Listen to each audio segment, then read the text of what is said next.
Hi guys, and welcome to Connor's Math Ed. Today I'll be introducing the concept of a function, or if you already know what the concept of a function is, I'll be going a little deeper and explaining what the concept of a function is in another way. So if you've been looking at textbooks, they usually explain it really complicatedly. They say that a function is a correspondence between the first set and the second set, or domain and a range, such that each member of the domain corresponds to only one member of the range. But it is better to think of a function this way. A function is simply a machine. And what does the machine do? Well, it takes in a value that we call an input.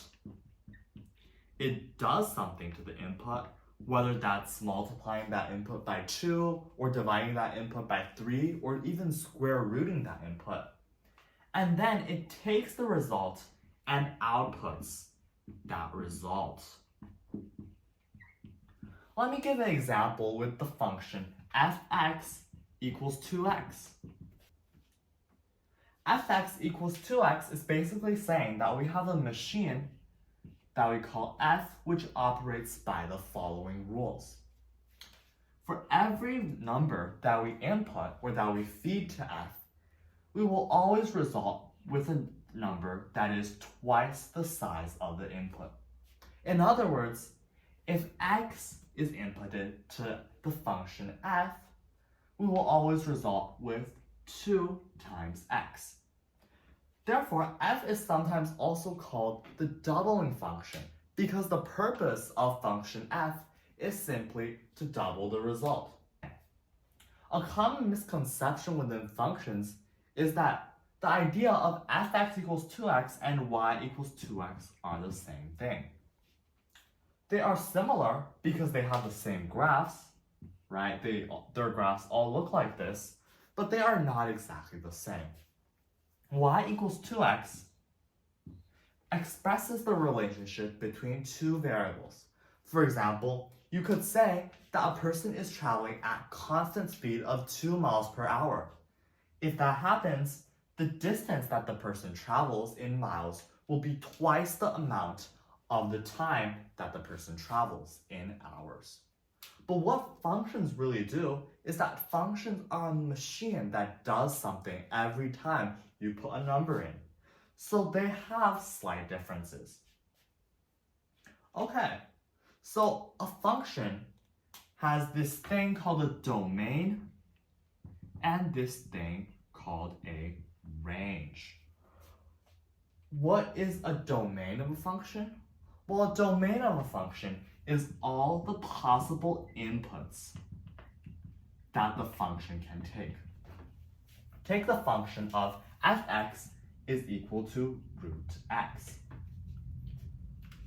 It would work perfectly if we were to input something like 4, something like 3, or something like 2.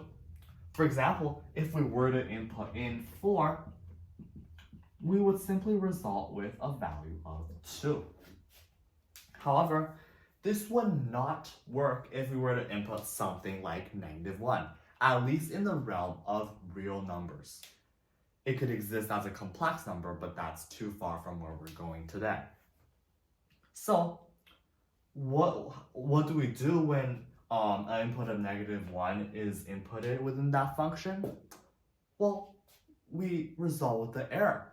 So what we simply do is we say, all right, we still have this function fx equals square root of x, but we have to restrict its domain to x larger or equal to 0. Because if x is smaller than 0, the function will just burst, and there will be no way for us to use that function. And then because we have a domain, some nerdy mathematicians decided to also assign a range, which is all the possible results.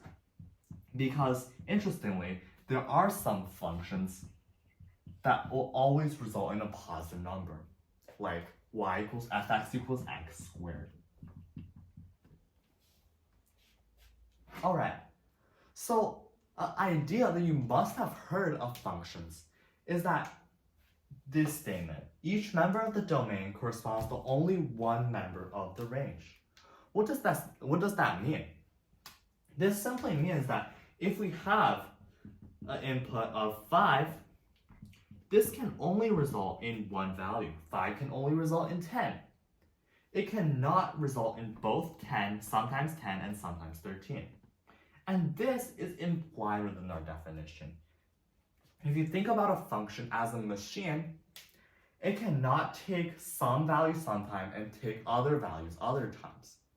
If the machine does something, always does something. Alright, so that's all for today.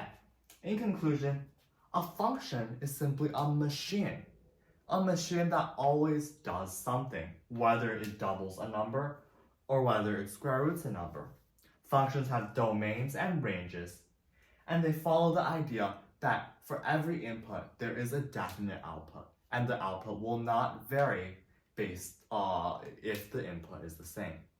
Thank you for watching Connor's Math. If you like this channel, please like, comment, subscribe, and see you next time.